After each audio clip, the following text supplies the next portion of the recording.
welcome to the Q&A meeting with Anima contestants. My name is Agnieszka Zając, and I'm delighted to welcome Eilidh Nicoll, the director of animation Silvering. Hello. Hi. How are you? Yeah, I'm good, thanks. How are you? Yeah, I'm fine too. Let's start with statistics, okay? It has been discovered that the average person spends 22 minutes in the bathroom each day, which equates to almost 450 days over the course of a lifetime. When you think about this in that way, it's not surprised that the place seems to be saturated with a lot of brain waves. Did you work on physical structure or character first, or was the location first? It's a good question. I think the location probably came first. I think in my film, character maybe isn't as important as that sense of space, because I think the nature of it, like you just said, everyone spends so much time in the bathroom and kind of looking at themselves and overly analysing themselves, that the idea of kind of the bathroom as a setting was the initial thought.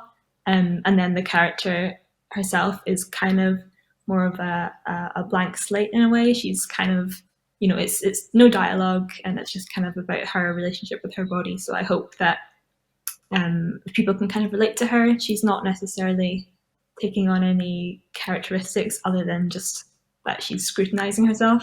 So it was definitely more about the bathroom setting and kind of how claustrophobic that could get. That's kind of where I started from. It's interesting how you play with the form, how you consider details in your animation, how you use color treatments. Please tell us more about the artistic aspects of Silvering. Yeah, sure. So I think, initially my idea was to, create this 2D animated film, which is the medium that I tend to work in, but kind of the nature of making a film during lockdowns through the pandemic meant that, I didn't want to be spending all day, every day, sat in my bedroom, just drawing away, looking at screens. So from there, I kind of came up with the idea of incorporating the paper and the kind of stop motion elements, partly as a way to get away from the screen. But the colors, I guess, I wanted to be quite sparing in terms of the color palette, because I didn't want to kind of distract too much. I didn't want it to be too vibrant in that way. But so I think the kind of striking contrast between the black and the white, and then the kind of weird pink and green colors, I just wanted it to be a little bit kind of unsettling. But then there was, of course, like the artistic decision there to pare back the color palette just so that it was a bit easier for me as well. I guess that's where that came from. But I guess the kind of look of the film developed from kind of necessity, having to think about how much time I had and how much kind of resources I had at my disposal, which, wasn't very much. So it had to be quite simple. So in that way, I guess the restrictions of the nature of the making of the film kind of contributed to the final look, which I think helps for me anyway, because otherwise it's kind of too difficult to hone in on, one particular design, because it's easy to go crazy. So it's quite simple for that reason. But I hope it kind of draws more attention to the subject matter in the story as a result. Did you encounter any problems during that creative process? Any problems? I suppose I think maybe not so much the actual process of animating. That was relatively straightforward. I'd done quite a lot of testing and things beforehand. But maybe in terms of narrative, I kind of struggled a little bit, because I found it quite hard to think how the film might end. I didn't want it to be kind of too definite. I wanted to leave it a little bit up in the air as to what the character was feeling, to kind of leave space for thought. so the audience could like contemplate what was happening. But I wasn't quite sure how to do that. I didn't want it to fall flat, but I didn't want it to be too kind of dramatic. I wanted it to be kind of to leave this sort of question at the end. So figuring out how to finish it was tricky, and I'm not entirely sure I made the right decision there. But I think, having her just kind of leave the bathroom is maybe the best way I could have done that, because the whole thing is contained in this little space. It is about that claustrophobic kind of almost liminal space there. So I wanted it to, when she leaves the bathroom, the dilemma that she's facing, the kind of crisis, hasn't finished as such, but it's kind of been put on hold. I think that was the main area where I struggled. But I guess it was more of a time constraint that I had to, then decide, right, this is what I'm going to do. I'm going to stick with this idea rather than do anything too mad. But so it's quite a traditional like narrative arc for that reason. But hopefully it still leaves a bit of questioning at the end. I'm wondering where did you get with your animation inspiration from? Like, I suppose it's not only connected with artistic world. I suppose.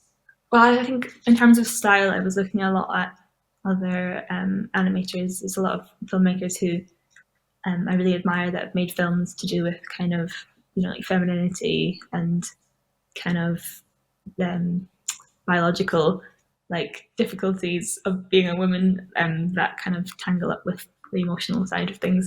So I was kind of referencing some Anna Ginsberg films and Laura Hodkin, who are both really great artists.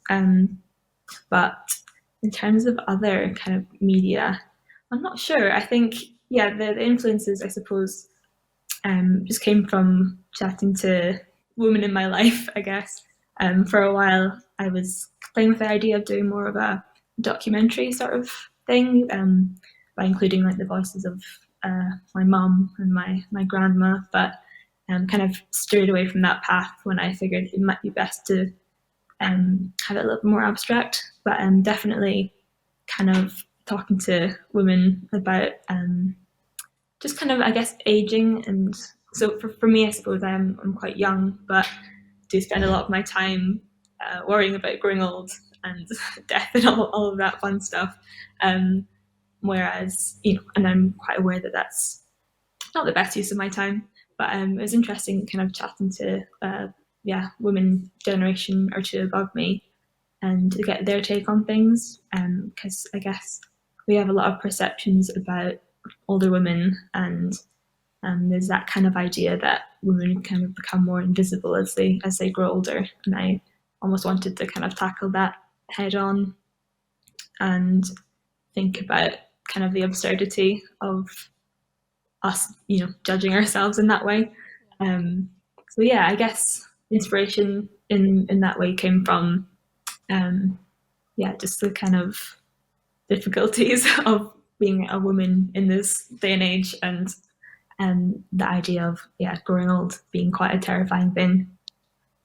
Where do you find your person as a young female artist in this whole animation world? Like, we have in Poland the new wave or Polish female artists who are dealing with the themes of society aspects, of feminine, of topic which are important for us. So where did you find yourself as a young female artist?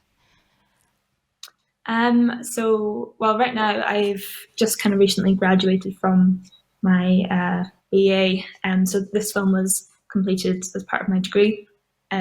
So I guess I'm relatively kind of new to the world of being an independent kind of working artist. And I suppose the film in a way was a response to that feeling of not quite knowing where to go next. As much as like the characters having a bit of an existential crisis. So I guess, was I and a lot of my peers, and not knowing what the next step was after university. So I think still in kind of that limbo of not knowing what to do next, maybe. But I think there's so much kind of possibility and interesting things that I could explore. So that's exciting. And yeah, I'm kind of, it is an exciting time to be like a young woman in animation, because there's so many interesting things coming out, so much inspiration. And it would be nice to contribute to that, I suppose, and kind of have my voice heard in some way, or just kind of work with people who have interesting things to say. Thank you very much for being with us and share your thoughts and artistic statements. And I'm looking forward to meet you in person in Krakow in the future. So best of luck and best wishes once again. Thank you so much. Bye. Thank you. Thank Bye. you.